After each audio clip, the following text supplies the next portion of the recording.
Hello and welcome to another Doctor's Assistant 1 video. Today I'm doing one of another top 3. If you're not aware of this, then I'll just go through this thing first.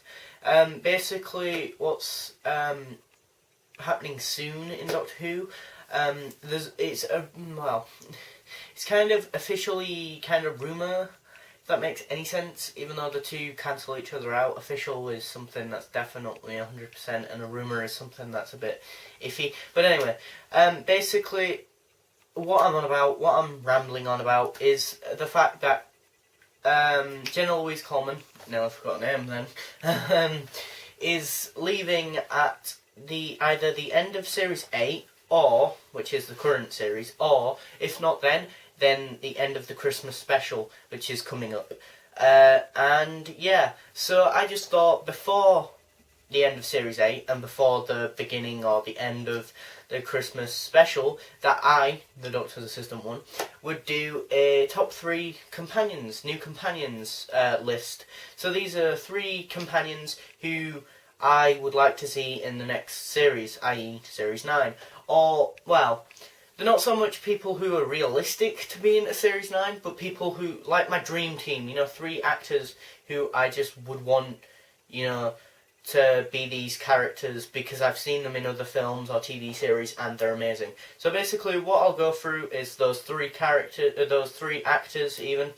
I'll briefly, I'll give you the name obviously, and I'll briefly describe what other stuff they've been in and then why I think they'd be good in as a companion and what my idea is if I had the chance to write them as a character. Anyway, so in at number 3 we have Idris Elba, who is a person who has mainly been in Luther, this TV series, which is really, really good. I cannot can't even speak. I can't recommend it enough, basically. It is really, really good.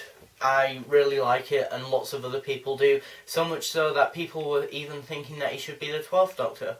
I would be a bit iffy about that. But anyway, I think he'd make a good companion. He's been in Luther. He's not just been in that. He's been in Thor 1 and 2 as the Gatekeeper. I don't know what else he's done, but with the stuff that he's done on Luther, it's a 3-season TV show, but his character is so varied and kind of like multi-layered that even though I've only said that he's in two Thor films and a TV series, he's that good. That he can be in just 1 TV series and 2 films and make a big impression on someone like myself. That's good acting. Anyway, so yeah, Idris Elba, and he is a black man. So he's male and he's black, and so that so I'm not just saying I just want white people or I just want white women, because most people always just associate Doctor Who companions as women, and mainly white women as well, and young white women. So, anyway, so yeah, Idris Elba, my idea for him, if I could write his character or companion into the show, it'd be kind of like a spy kind of character, maybe set up by Torchwood or UNIT to kind of get information and infiltrate the TARDIS and kind of like get information about the 12th Doctor or something, and then he starts to actually get used to the Doctor and kind of take a shining to the Doctor and that, and they're both, people who have seen things and stuff, because he's been in Torchwood or UNIT or whatever for quite some time, and he's seen love, like his partners, he's like, partners die, i.e. comrades, not so much love partner died, but and stuff like that. Maybe that could be his kind of story, or something. That would be pretty cool.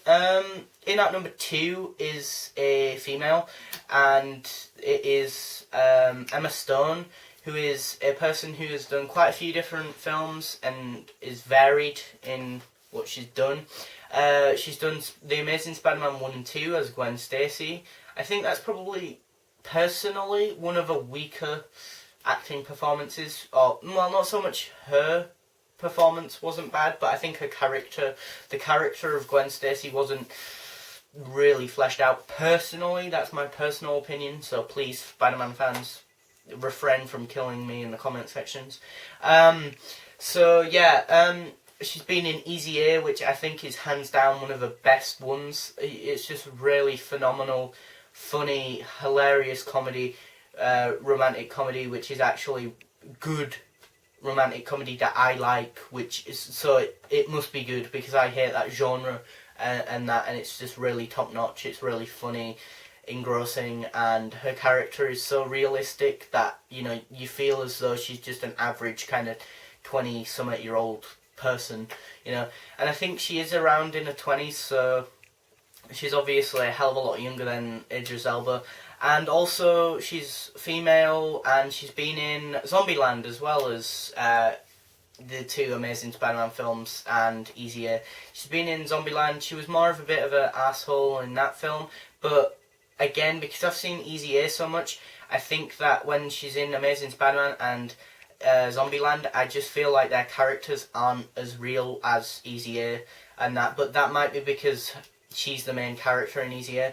Anyway, her character, if I could write her in Doctor Who, it'd be kind of like this rich, kind of vindictive, kind of horrible rich person who's really mean to everyone and hates everyone and is kind of like, you know, distant from her kids and kind of just like has loads and like, you know, servants, you know, like do stuff with her kids rather than her do stuff. And obviously the whole point of her then discovering the TARDIS maybe all of a sudden is that maybe, you know, the Doctor knows that she's this kind of horrible person and he wants to make her better, and then when she's left by the end, even though it's still an exterior, it's still a facade that she's kind of a bit of a horrible vindictive person, you know, she's actually really nice to her kids and she's trying to get involved with her kids, you know, and she's not all about money and wealth, you know, because maybe her character, you know, has like 4 businesses or something, you know, and is a really strong, independent woman figure. Not that Stephen Moffat can write those kind of characters anyway, but yeah, maybe that could be her kind of character. Number 1 for me personally would have to be Simon Pegg. I'm a massive fan of most of his work. Paul, The World's End, The Hot Fuzz, and Shaun of the Dead, are also referred to as the Cornetto trilogy. TV series before he did all that back in like early 2000s, if that's even a word, called Spaced. He did that, you know, and I think he would be really good. I mean, I know he's been in Doctor Who before, but as a companion I think he'd be really good. And I've got this idea that he could be like this painter or artist kind of character, and like Simon Pegg's character could be, Simon Pegg could play this artist kind of character, and everything's going wrong, you know, he's got fired from his job, so that then means that he's not got enough money for his rent, and then his girlfriend dumps him because obviously he ain't got a job or a place to live really, and then he's literally, you know, at, you know, the end of his rope, you know, kind of just like, you know, in bus shelters for where he needs to go for a night, and then he stumbles across the TARDIS, you know, kind of like Martha, but instead of her just stumbling across the TARDIS because she doesn't want to listen to her family bicker, basically Simon Pegg's character could be like desperate, you know, desperation, you know, and he's at his wit's end. But, you know, the Doctor, again, could maybe slightly, not fully know, but slightly knows that, you know,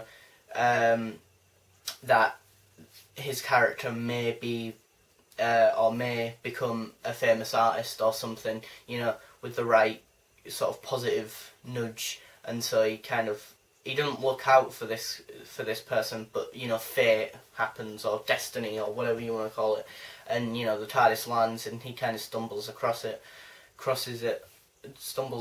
and obviously, you know, they really get on really well and stuff, and that. But yeah, I think Simon Pegg would really work with Doctor Who, and I really would like Simon Pegg to be one of the companions. I know he wouldn't be. I know all these 3 people I've just mentioned, Idris Elba, Emma Stone and Simon Pegg would never be companions in Series 9. But, you know, as I said at the beginning, this is like my dream team, you know. These are just 3 actors and actors who I would want, you know. And they are pretty diverse in gender, ethnicity, and age, which are the 3 things that people kind of get nitpicky about when people suggest companions, you know. They're like, oh, well, he's English and that's not fair to our ethnicity or my ethnicity or whatever. Or someone else of an older age might be like, oh, do we have to have another young companion? Or, oh, do we have to have another female companion, you know?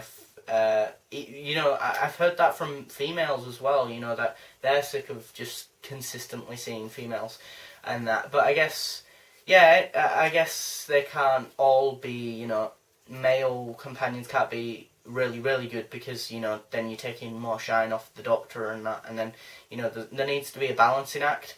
But I do think with, say, Mickey and Rory and that, they would really low down, you know, compared to, you know, the Doctor's reputation and theirs was like that. Whereas with Captain Jack and the Doctor, especially the 10th Doctor, I felt like they were just equals, which is, I think, how all the sort of male companions should feel like. They shouldn't feel like less than the Doctor. They should feel like equals, personally, but, you know, unfortunately I'm not a writer for Doctor Who. But anyway, yeah, as always, thanks for watching, comment, rate and subscribe.